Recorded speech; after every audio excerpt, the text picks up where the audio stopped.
বৃষ্টির দিনে খিচুড়ি হলে আর কিছু দরকার হয় না। তো প্রথমে এখানে আমি কতগুলো চিনি গুঁড়া চাল নিয়েছি, তারপর দিয়ে দিলাম মসুরের ডাল, দিয়ে দিলাম মুগ ডাল, দিয়ে সুন্দর মতো পানি দিয়ে কষলে কষলে কষলে কষলে ধুয়ে নিব। তারপর আমি পানি ঝারিয়ে একবারে সুন্দর মতো রেখে দিব। অন্যদিকে চুলার মধ্যে কড়াই বসিয়ে দিয়েছি, দিয়ে দিলাম তেলটা দিয়ে এখানে আস্ত গরম মশলাগুলো দিয়ে দিয়েছি, দিয়ে একটু ফোড়ন তুলে নিব। যখন ফোড়ন তোলা হয়ে যাবে তারপরে এখানে দিয়ে দিব কতগুলো পেঁয়াজ কুচিগুলো দিয়ে সুন্দর মতো নাড়াচাড়া নাড়াচাড়া নাড়াচাড়া করব।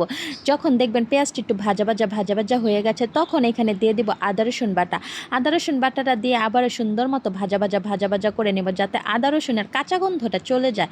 সুন্দর মতো নাড়তে নাড়তে নাড়তে নাড়তে তারপর দিয়ে দিব কতগুলো টমেটো কুচিটাও সুন্দর মতো মিশিয়ে নিব, যাতে টমেটোটা একবারে গলে গলে মিশিয়ে যায়। তো যাই হোক, টমেটোটা দেওয়া হয়ে গেলে এখানে দিয়ে দিব গুঁড়ো মশলা, দিয়ে দিব হলুদ গুঁড়ো, মরিচ গুঁড়ো, ধনিয়া গুঁড়ো, জিরে গুঁড়ো, সব কিছু পরিমাণ মতো দেওয়া হয়ে গেলে সুন্দর মতো নাড়াচাড়া নাড়াচাড়া করে একবারে কষিয়ে নিতে হবে। ও আমি এখানে স্বাদ মতো লবণও দিয়ে দিয়েছি।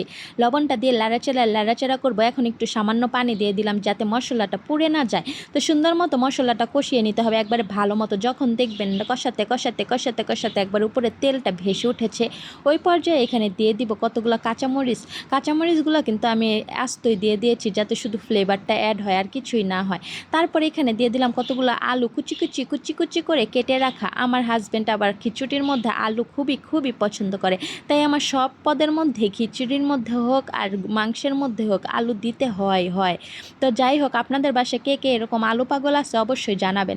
তারপর আলুটাও সুন্দর মতো একটু সিদ্ধ করে নিলাম। যখন আলুটা সিদ্ধ হয়ে যাবে তখন সেই ধুয়ে রাখা চাল ডাল একবারে ঢেলে দিব, সুন্দর মতো ঢেলে দিব। আমি কিন্তু এখানে মুগ ডালটা একটু ভেজে নিয়েছিলাম, আপনারাও কিন্তু মুগ ডালটা ভেজে নেবেন, এতে করে খুবই খুবই সুন্দর একটা ফ্লেভার আসে। তারপরে এই আলুর সাথে মশলার সাথে চাল ডাল একবারে সুন্দর মতো মাখা জাকা লাড়ালাড়ি করে একবারে সব কিছুর সাথে মিশিয়ে নিব।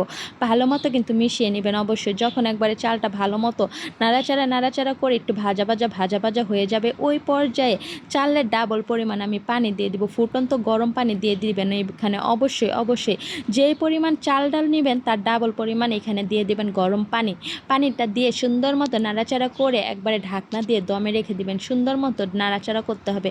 ভালো মতো নাড়াচাড়া করা হয়ে গেলে এখানে আমি দমে রেখে দেবো। এখন দমে রাখার পরে 10 মিনিট পর আমি ঢাকনাটা তুলে আবারও সুন্দর মতো একবারে নেড়ে দিব। আমার খিচুড়িটা কিন্তু একবারে পারফেক্ট হয়েছে। আপনারা অবশ্যই যেই পরিমাণ চাল ডাল দিবেন তার ডাবল পানি দিয়ে দিবেন, তাহলে দেখবেন খিচুড়িটা কি সুন্দর ঝরঝরে হয়েছে। একটু খিচুড়ি আঠালো হলেও কিন্তু খুবই ভালো লাগে।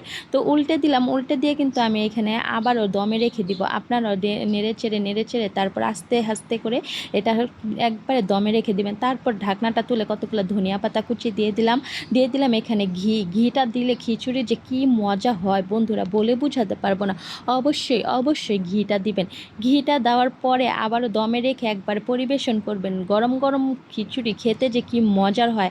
আমার ভিডিওটি যদি ভালো লাগে সবার সাথে শেয়ার করে দিবেন, লাইক কমেন্ট ফলো দিতে কিন্তু একটু ভুলবেন না। তো যাই হোক, এখন আমি পরিবেশন করে নিচ্ছি। আমি গরুর মাংস রান্না করেছিলাম সাথে, সেটা দিয়ে একবারে পরিবেশন করে নিচ্ছি। আপনারা এভাবে রান্না করে দেখতে পারেন, খিচুড়িটা খুবই খুবই মজার হয়। যাই হোক, আপনাদের কার খিচুড়ি এমন পছন্দ অবশ্যই কিন্তু কমেন্টসে জানাবেন, কমেন্টসে জানাতে কিন্তু ভুলবেন না। যাই হোক, কতগুলো শসা টমেটো দিয়ে সুন্দর মতো একবারে পরিবেশন করে নিব। দিয়ে দিব একটা কাঁচামরিচ, বাঙালিদের ঝাল না হলে ভালো লাগে না। এমন নতুন ভিডিও পেতে অবশ্যই আমার চ্যানেলটি সাবস্ক্রাইব করে দিবেন, লাইক কমেন্টস করতে কিন্তু একটুও ভুলবেন না।